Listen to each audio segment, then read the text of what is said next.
नमस्कार। Seat scanner के साथ मैं राकेश रंजन।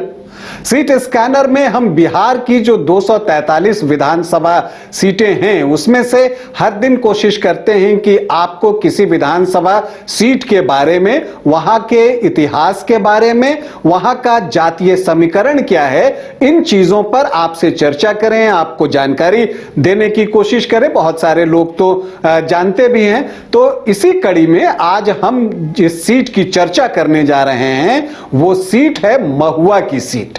और महुआ की सीट जो है हॉट सीट बन चुकी है।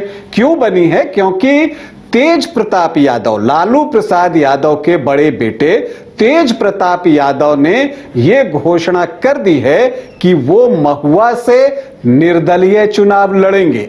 हालांकि इस सीट पर फिलहाल आरजेडी का कब्जा है, लेकिन तेज प्रताप के निर्दलीय चुनाव लड़ने की घोषणा के बाद यहां का चुनाव बहुत रोचक हो गया है। हालांकि अगर हम इसके इतिहास में जाएं तो यहां पर पहला चुनाव 1952 में हुआ था और तब 2 विधायक चुने गए थे। फिर उसके बाद 1957 में यहां चुनाव हुआ, तब भी 2 विधायक जो है यहां पर चुने गए थे।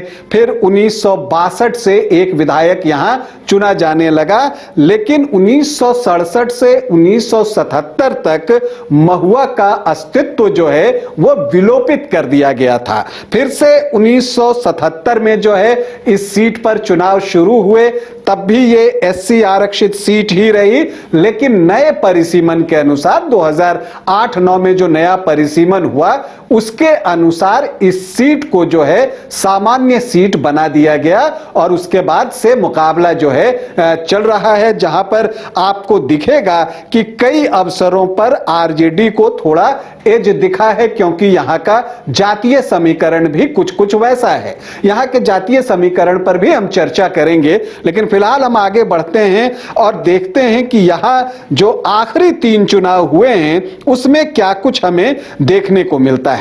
अगर आप 2010 में देखें तब ये एससी आरक्षित सीट नहीं रहा था, सामान्य सीट होकर यहां पर चुनाव हो रहा था।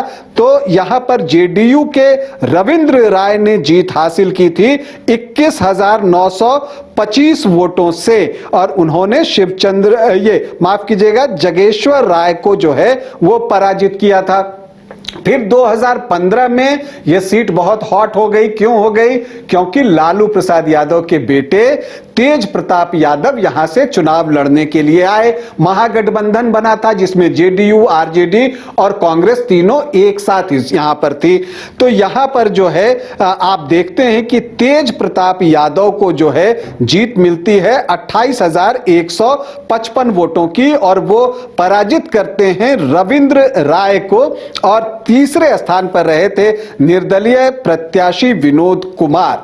तो यहां पर 2015 में ये चीजें दिखती हैं, लेकिन 2020 में तेज प्रताप यादव जो हैं वो हसनपुर चल जाते हैं चुनाव लड़ने के लिए, और यहां पर मुकेश कुमार रोशन जो हैं आरजेडी प्रत्याशी के रूप में चुनाव लड़ते हैं। यहां पर क्या कुछ होता है? यहां पर मुकेश कुमार रोशन जो हैं जेडीयू की प्रत्याशी आसमा परवीन को 13,687 वोटों से पराजित करते हैं, और महुआ में एक बार फिर से जो है लालटेन जगमगा जाता है। यहां पर संजय कुमार सिंह को एलजेपी ने अपना प्रत्याशी बनाया था। 2020 चुनाव का यह ट्रेंड था कि जहां भी जेडीयू चुनाव लड़ रहा था वहां एलजेपी ने अपना प्रत्याशी दिया था। तो संजय कुमार सिंह यहां पर चुनाव लड़ते हैं और 25,146 वोट लेकर आते हैं। तो अगर ये वोट जेडीयू को मिल जाते तो फिर जो है जेडीयू ये सीट निकाल सकता था, लेकिन ऐसा कुछ हुआ नहीं। फिलहाल मुकेश कुमार रोशन ही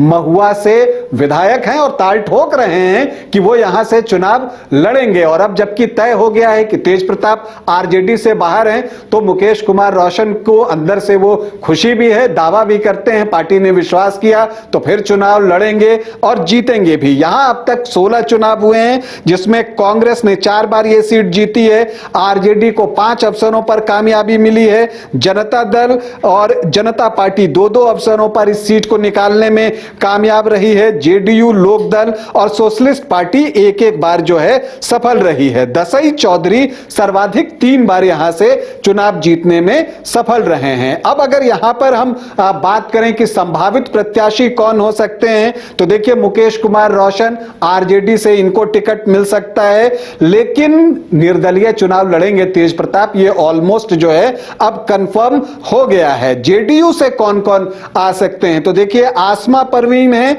और इनका नाम जो है वो फिलहाल सबसे आगे चल रहा है और ऐसा लगता है कि वो यहां से चुनाव लड़ेंगे। हालांकि अहमद अशफाक करीम भी हैं और सुभाष यादव के बेटे रणधीर यादव भी प्रयास कर रहे हैं, जगेश्वर राय यादव भी हैं, लेकिन फिलहाल वो आसमा परवीन के साथ दिख रहे हैं। अब अगर हम यहां के जातीय समीकरण की बात करें कि वो हमें क्या बताता है, तो अगर आप यहां पर जातीय समीकरण देखें तो यहां जो एससी वोटर्स हैं वो 21.17% हैं, जो मुस्लिम वोटर्स हैं वो 15.1% हैं। इसी तरह से अगर आप देखें तो यादव वोटर्स की संख्या भी यहां पर 18 से 19% के आसपास आपको दिखेगी। जो राजपूत वोटर्स हैं 4 से 5%, भूमिहार 1 से 1.5% और ब्राह्मण भी 1.5 से 2%, तो सामान्य जाति के वोटर्स 7 से 8% के आसपास हैं। अगर कोयरी और कुर्मी को आप जोड़ लें तो वो 12 से 14% के आसपास होंगे और वैश्य जो हैं वो 9 से 10% के बीच इस विधानसभा क्षेत्र में है। तो यहां पर माई इक्वेशन जो है आपको मजबूत दिखता है, क्योंकि अगर आप 19 + 15 कर दें तो ये 34% के आसपास पहुंच जाता है। लेकिन अगर तेज प्रताप यादव चुनाव लड़ते हैं तो इन वोटों में सेंधमारी होगी। ऐसे में क्या तेज प्रताप को अन्य जातियों के भी वोट मिलेंगे और वो ये सीट निकाल लेंगे, क्योंकि तेज प्रताप अपने काम गिना रहे हैं, मेडिकल कॉलेज, इंजीनियरिंग कॉलेज की बात करते हैं, वो चर्चा इस बात की कर रहे हैं। तो अगर यहां पर परंपरागत वोटरों में टूट होती है और वो तेज प्रताप की तरफ जाते हैं तो तेज प्रताप ये सीट निकाल सकते हैं। लेकिन अगर तेज प्रताप बड़ा हिस्सा एमवाई का निकाल लें तो जेडीयू के लिए भी ये सीट जो है निकल सकती है। ऐसे में मुकेश रोशन का ये चुनाव फिलहाल फंसा हुआ दिख रहा है, लेकिन एक रोचक मुकाबला होगा जब चुनाव प्रचार जोर पकड़ेगा। यह देखना भी दिलचस्प होगा कि तेज प्रताप के खिलाफ प्रचार करने के लिए तेजस्वी यादव या लालू प्रसाद यादव जाते हैं या नहीं। ये चीजों के लिए हमें इंतजार करना होगा, लेकिन इतना तो तय है कि महुआ में जो चुनाव होगा वो बहुत रोचक और रोमांचक होगा। अभी के लिए इतना ही, इजाजत दें, नमस्कार।